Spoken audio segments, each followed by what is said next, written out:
ဂျပန်နိုင်ငံကိုသတင်းစာစကောလာရှင်းနဲ့မှလာခြင်းတဲ့သူတွေအတွက်ပေါ့ဒါမြန်မာနိုင်ငံမှာဘယ်တင်တန်းတွေကသတင်းစာစကောလာရှင်းနဲ့ရှောက်လို့ရနိုင်လဲဆိုတာနဲ့ပတ်သက်ပြီးတော့ညှဝေပေးတော့မှာပေါ့နော်ဒါမြန်မာနိုင်ငံမှာလည်းဒါသတင်းစာစကောလာရှင်းနဲ့ခေါ်ပေးတဲ့တင်တန်းတွေအများကြီးရှိရပေါ့နော်ပထမဦးဆုံးအနေနဲ့ကတော့ဒါဂျပန်စာသင်နေတဲ့လူငယ်တိုင်းသိကြမယ်လို့ထင်တယ်ပေါ့နော်ဒါမြန်မာနိုင်ငံမှာဂျပန်ပညာတော်သင်ဟောင်းတွေကဖွဲ့စည်းထားတဲ့မာဂျာပေါ့နော်မာဂျာ Education Center အနေနဲ့ဒါသတင်းစာစကောလာတွေနဲ့ပို့ပေးနေတယ်ပေါ့နော်သူရဲ့နောက်မာဂျာပြီးလို့ရှိရင်ဘာရှိမလဲဆိုလို့ရှိရင် UBS ရှိတယ် UBS လည်းသတင်းစာစကောလာနဲ့ပို့ပေးတယ်ပေါ့နော်ဒါသင်တန်းတစ်ခုနဲ့တစ်ခုကတော့ဒါကုန်ကြစိတ်လေးဒီ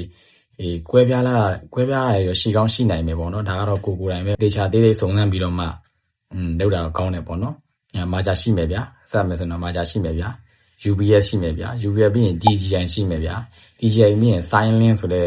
သင်တန်းလည်းရှိမယ်ဗျာပြီးရင်ဂျပန်နီဂျူကူရှိမယ်ရှင်းရိုင်းရှိမယ်မန်းဆိုကူရှိမယ်ပြီးတော့အာဆာကာဝါဆိုတဲ့သင်တန်းလည်းရှိမယ်အာဆာကာဝါလည်းဒါသတင်းစာစကောလာနဲ့ပို့ပေးတယ်ပြီးတော့အာယုမီကတော့ရန်ကုန်မှာရှိရတော့မဟုတ်ဘူးသူကတော့မုံရွာမှာဖွင့်ထားတာပေါ့နော်ရန်ကုန်မှာသင်တန်းခွဲတွေပိုင်းနဲ့တက်ပြီးဖွင့်လိုက်လားဆိုတော့ဒီကြားလဲတော့ကျွန်တော်လည်းမသိဘူးပေါ့နော်ဒါစုံစမ်းကြည့်ပေါ့နော်နောက်ပြီးတော့advantage လည်းပို့ပေးပါတယ် advantage ပြီးရင်ကျွန်တော် focus ဆိုတဲ့သင်တန်းလည်းပို့ပေးတယ်ပြီးရင် super golden win ဆိုတဲ့သင်တန်းလည်းသတင်းစာစကောလာနဲ့ပို့ပေးတယ်ပေါ့နော်တခြားသတင်းစာစကောလာနဲ့ပို့တဲ့သင်တန်းတွေအများကြီးရှိကောင်းရှိနိုင်ပါတယ်ဒါကျွန်တော်မသိတဲ့သင်တန်းတွေလည်းဒါရှိသေးတယ်ပေါ့နော်တကယ်လို့တခြားသင်တန်းတွေကိုသိတယ်ဆိုလို့ရှိရင်လည်း comment မှာဝင်ပြီးတော့ရေးပေးခဲ့လို့ရတယ်ပေါ့နော်ဒီသင်တန်းတွေအများကြီးတည်းကနေမှတေချာအချက်လက်တွေစုံစမ်းပြီးတော့ရွေးချယ်ပြီးတော့ရှောက်လာတင်ပြီးတော့လာခဲ့ပါလို့ကြံပြုလိုပါတယ်ဘိုင်ကျေးဇူးပါ